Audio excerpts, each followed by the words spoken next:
المنافقون، التغابن، یہ دونوں صورتیں اپنے مضمون کے لحاظ سے تو عام ہیں۔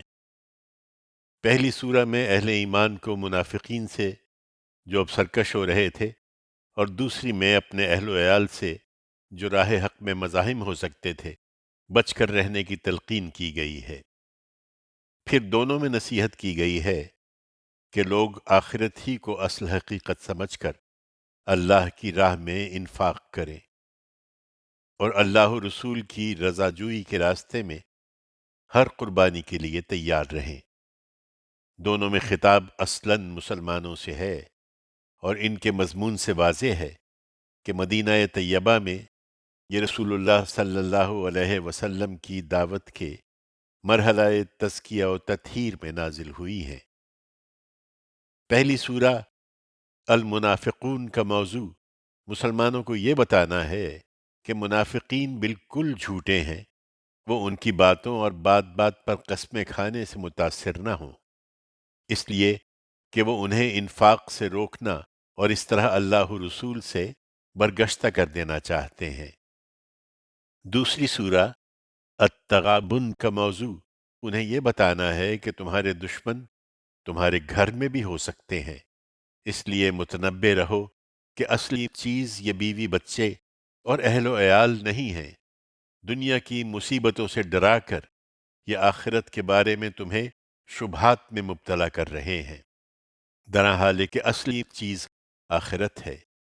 ہار جیت کا دن در حقیقت وہی ہے۔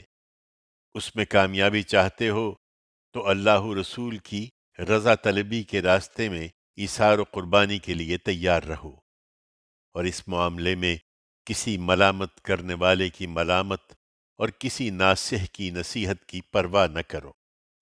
اللہ کے نام سے جو سراسر رحمت ہے، جس کی شفقت ابدی ہے۔ یہ منافق جب تمہارے پاس آتے ہیں تو کہتے ہیں ہم گواہی دیتے ہیں کہ یقیناً آپ اللہ کے رسول ہیں۔ ہاں، اللہ جانتا ہے کہ ضرور تم اس کے رسول ہو، مگر اللہ گواہی دیتا ہے کہ یہ منافق بالکل جھوٹے ہیں۔ انہوں نے اپنی قسموں کو ڈھال بنا رکھا ہے اور اللہ کی راہ سے رک گئے ہیں۔ حقیقت یہ ہے کہ نہایت ہی برا ہے جو یہ کر رہے ہیں۔ یہ اس لیے ہے کہ انہوں نے پہلے ایمان کا دعویٰ کیا، پھر کفر اختیار کر لیا، تو ان کے دلوں پر مہر کر دی گئی، سو اب یہ کچھ نہیں سمجھتے۔ انہیں جب دیکھو تو ان کی خوش اندامی تمہیں بھائے، اور اگر بولیں تو ان کی باتیں تم سنتے رہ جاؤ۔ ان کی مثال ایسی ہے گویا لکڑی کے کندے ہیں جنہیں لباس پہنا کر دیوار سے ٹکا دیا گیا ہے، ہر خطرے کو اپنے ہی اوپر ٹوٹتا خیال کرتے ہیں۔ یہی دشمن ہیں، سو ان سے بچ کر رہو۔ اللہ انہیں غارت کرے ان کی عقل کس طرح الٹ گئی ہے۔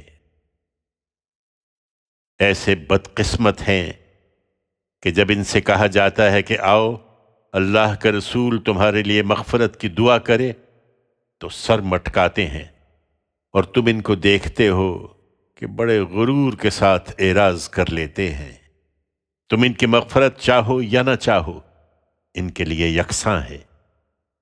اللہ انہیں ہرگز معاف نہ کرے گا، اس لیے کہ اللہ اس طرح کے نافرمان لوگوں کو کبھی ہدایت نہیں دیتا۔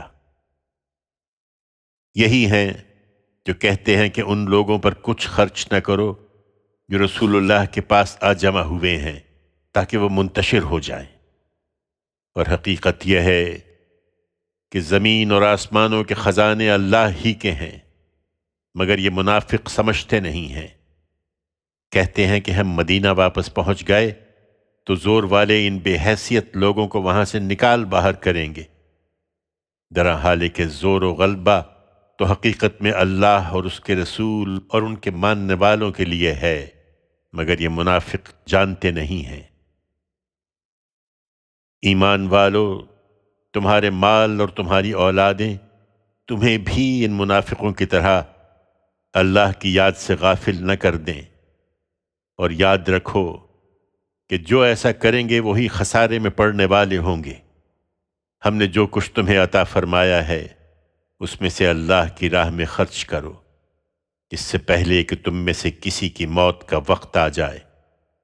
پھر وہ حسرت سے کہے کہ پروردگار، تو نے مجھے کچھ اور مہلت کیوں نہ دی کہ میں تیری راہ میں خرچ کرتا، اور ایسا کرتا تو آج صالحین کے زمرے میں ہوتا۔